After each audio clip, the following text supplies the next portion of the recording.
Hello friends, online classes में आपका स्वागत है। मैं हूं जितेंद्र कुमार और आज आप लोगों के लिए जो हम टॉपिक लाए हैं, ह्यूमन रिप्रोडक्टिव सिस्टम जो चल रहा है, तो जो मानव का प्रजनन है उसमें आज का टॉपिक है आपका युग्मक जनन अर्थात गैमिटोजेनेसिस। इस पर देखिए डिस्कशन करते हैं। आप लोगों को पता है कि मेल एक लिंगी प्राणी है। इसमें मेल और फीमेल अलग अलग पाए जाते हैं, यूनिसेक्सुअल होता है। मेल के अंदर टेस्टीज बनते हैं, जो मेल रिप्रोडक्टिव ऑर्गन्स हैं वो टेस्टीज होते हैं, और फीमेल में जो रिप्रोडक्टिव ऑर्गन्स होते हैं उन्हें हम ओवरी अर्थात अंडाशय कहते हैं।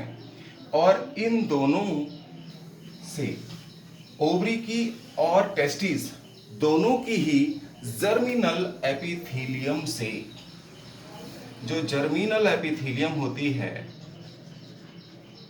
जनन एपिथेलियम जिसे हम कहते हैं जनन एपिथेलियम, जो कोशिकाएं टेस्टिस में होंगी उनको भी टेस्टिस में पाई जाने वाली जो जर्मिनल एपिथेलियम होती है जिनसे जनन कोशिकाएं बनती हैं, और ओवरी में भी जनन एपिथेलियम पाई जाती है।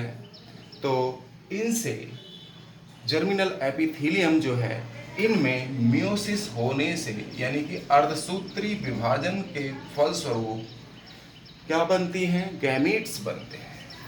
आप लोगों को पता होगा और जानकारी है ही आपको, इनसे गैमीट्स बनते हैं। मेल से मेल गैमीट बनेंगे जिन्हें हम स्पर्म कहते हैं, और फीमेल से, ओवरी से फीमेल गैमीट कहेंगे जिनको हम ओवम कहते हैं।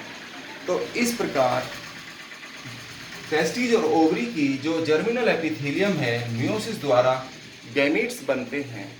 इसके निर्माण को हम गैमिटोजेनेसिस कहते हैं। इसको हम गैमिटोजेनेसिस अर्थात युग्मक जनन कहते हैं। अब ये जो युग्मक जनन कहते हैं, और मेल में युग्मक जनन को हम स्पर्मेटोजेनेसिस कहते हैं। स्पर्मेटोजेनेसिस अर्थात शुक्र जनन। जो शुक्राणुओं का निर्माण होगा जर्मिनल एपिथेलियम से, तो इस प्रोसेस को क्या कहेंगे, शुक्र जनन। और जो ओवम का निर्माण होगा अर्थात फीमेल में, इसको हम ऊजेनेसिस कहते हैं। ऊजेनेसिस अर्थात अंड जनन इसको कहते हैं। अब देखिए आगे हम चलते हैं शुक्र जनन की ओर कि शुक्र जनन, शुक्राणुओं का निर्माण किस प्रकार होता है। गैमिटोजेनेसिस के अंतर्गत, गैमिटोजेनेसिस में कौन कौन से दो प्रोसेस हो गए, एक हो गई स्पर्मेटोजेनेसिस और दूसरा हो गया ऊजेनेसिस। ऊजेनेसिस का मतलब है जर्मिनल एपिथेलियम से ओवम बनना, और स्पर्मेटोजेनेसिस का मतलब है जर्मिनल एपिथेलियम से स्पर्म बनना। इस प्रोसेस को हम गैमिटोजेनेसिस दोनों को सामूहिक रूप से कहते हैं। अब आगे चलते हैं।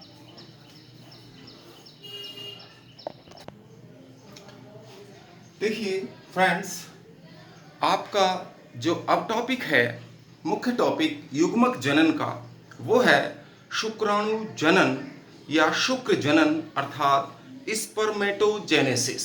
देखिए स्पर्मेटोजेनेसिस में क्या होता है, दो मुख्य प्रोसेसेस होती हैं। पहली प्रोसेस है जो टेस्टिस की जर्मिनल एपिथेलियम होती है। जो जर्मिनल एपिथेलियम है टेस्टिस में जो पाई जाती है, वो डिवीजन करके स्पर्मेटिड्स बनाएगी, और स्पर्मेटिड्स जो सेल्स हैं ये मॉडिफाई होकर, दूसरी स्टेप में मॉडिफाई होकर, रूपांतरित होकर या वृद्धि करके स्पर्म्स अर्थात शुक्राणुओं का निर्माण करती है। देखिए अब इसको हम चित्रात्मक रूप से एक डायग्राम द्वारा, रेखा चित्र की सहायता से आपको समझाने की कोशिश करते हैं। देखिए प्राइमरी जो सेल्स हैं, जो जर्मिनल एपिथेलियम कि जो प्राइमरी जर्म सेल्स हैं, जो जर्मिनल एपिथेलियम है, जो डिवीजन बनाएगी या जर्मिनल एपिथेलियम, तो जिनमें बंटवारा होता है उनको हम प्राइमरी जर्म सेल्स कहते हैं। जो प्राइमरी जर्म सेल्स हैं अर्थात प्राथमिक जनन कोशिकाएं, प्राथमिक जनन कोशिकाएं जो हैं ये क्या हैं? जर्मिनल एपिथेलियम की ही सेल्स हैं जिनको हम प्राइमरी जर्म सेल्स कहते हैं। प्राइमरी जर्म सेल्स को हम चित्र के रूप में दिखाते हैं।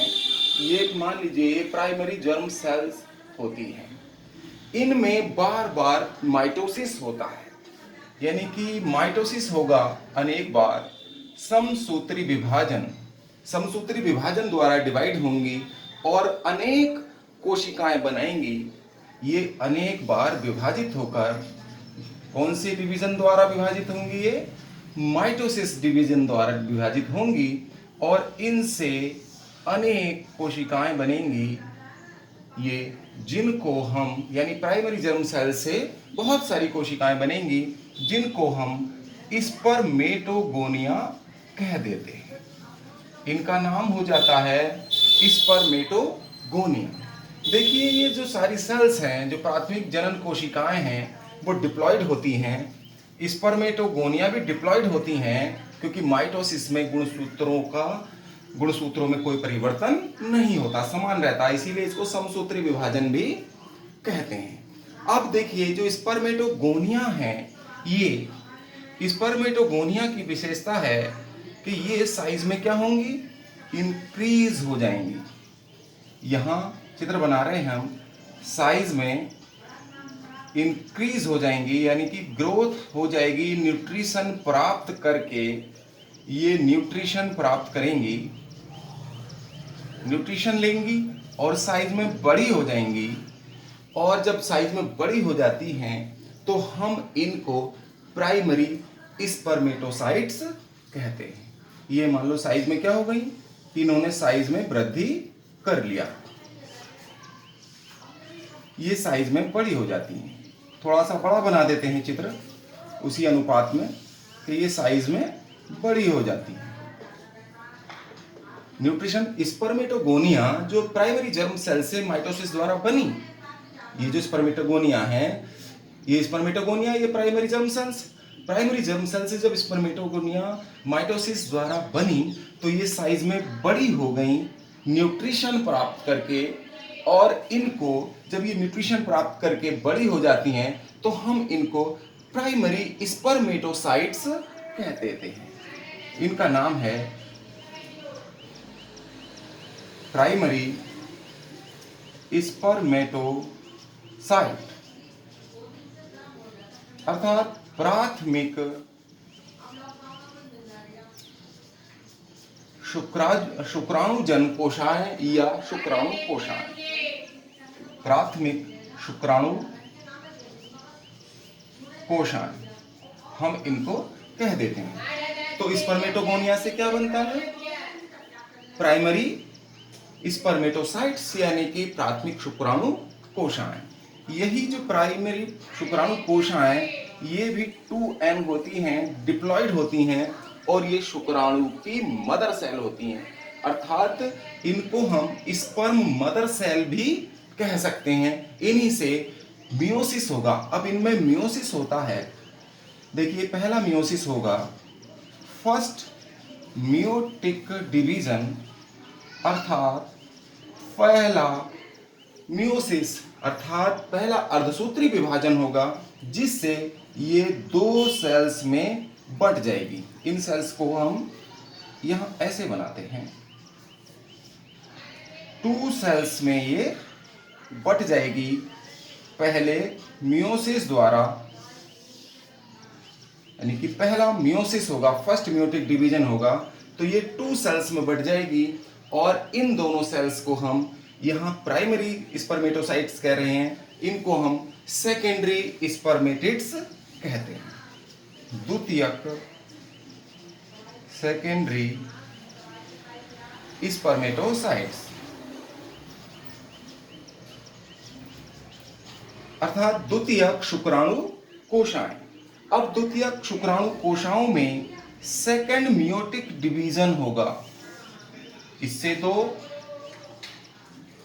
और इससे भी 2 कोशिकाएं बनेंगी। देखिए जब मियोसिस होता है तो ये जो सेकेंडरी स्पर्मेटोसाइट्स हैं ये हैप्लॉइड हो जाएंगी, क्योंकि मियोसिस की विशेषता है, क्योंकि अर्धसूत्री विभाजन में जब कोई मदर सेल बढ़ती है तो उससे जो डॉटर सेल्स बनती हैं उनमें नंबर ऑफ क्रोमोसोम्स जो होता है मदर सेल से जस्ट हाफ हो जाता है, यानी कि मातृ कोशिका की गुणसूत्रों की संख्या पुत्री कोशिकाओं में आधी हो जाती है, इसीलिए इसको हम अर्धसूत्री विभाजन कहते हैं।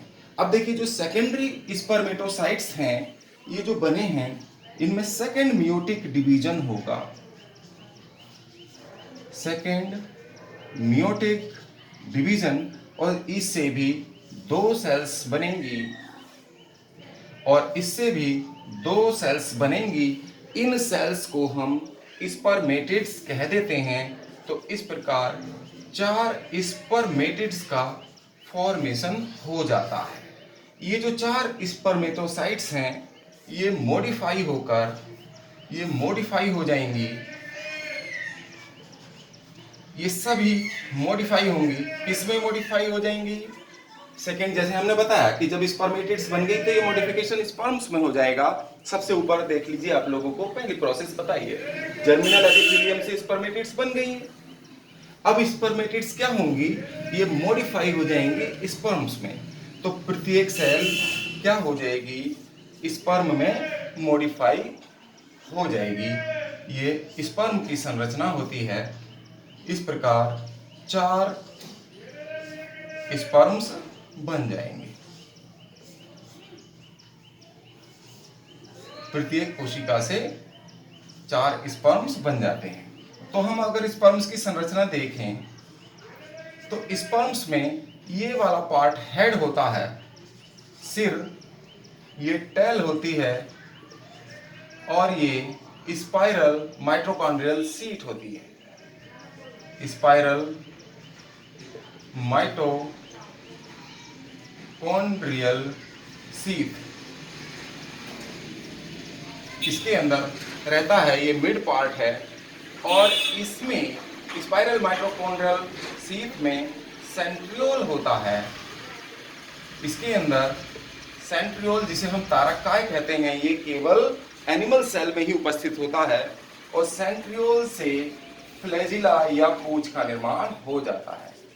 जो फ्लैजिलम बनता है, ये जो इसकी पूंछ है, हिलने वाली गतिशीलता जो गति देती है इसको, ये सेंट्रियोल से निर्माण होता है। और इसके हेड के ऊपर का भाग एक्रोसोम कहलाता है। ये सवाल कई बार पूछा गया है कंपटीशन में, एक्रोसोम कहाँ पाया जाता है? तो शुक्राणु का जो शीर्ष होता है उसको एक्रोसोम कहते हैं। और एक्रोसोम का निर्माण गोल्जी बॉडीज से होता है, यानी कि गाल्जी काय से या गाल्जी कॉम्प्लेक्स से जो सेल में पाया जाता है उससे स्पर्म के एक्रोसोम का निर्माण हो जाता है। इस प्रकार आज स्पर्मेटोजेनेसिस यानी शुक्र जनन कंप्लीट हुआ। अब आपको नेक्स्ट टॉपिक में हम oogenesis अर्थात अंड जनन आप लोगों को बताएंगे। सभी स्टूडेंट्स जो बायो की आगे की कंपटीशंस की तैयारी करना चाहते हैं वो साथ साथ नोट्स बनाते चलें। और जब नोट्स बनाएंगे तो आप कभी भी इन चीज़ों को देखेंगे तो डेफिनेटली जो मैंने आप लोगों को बताया है वो याद आ जाएगा और आपको जरा सा भी कंफ्यूजन नहीं होगा। जब भी ऑब्जेक्टिव टाइप क्वेश्चंस के आंसर देंगे तो आप बहुत आसानी से उसको समझ लेंगे, जरा सा भी कंफ्यूजन नहीं होगा नोट्स बनाकर चलेंगे तो। और अगर आप लोगों को वीडियो पसंद आ रहे हैं और हमारी क्लास में आपको पढ़ने में आनंद आ रहा है तो कृपया आप लोगों से रिक्वेस्ट है कि इसको लाइक करिए, शेयर करिए और सब्सक्राइब करिएगा। आपका बहुत बहुत धन्यवाद। आपका दिन शुभ हो। Thank you.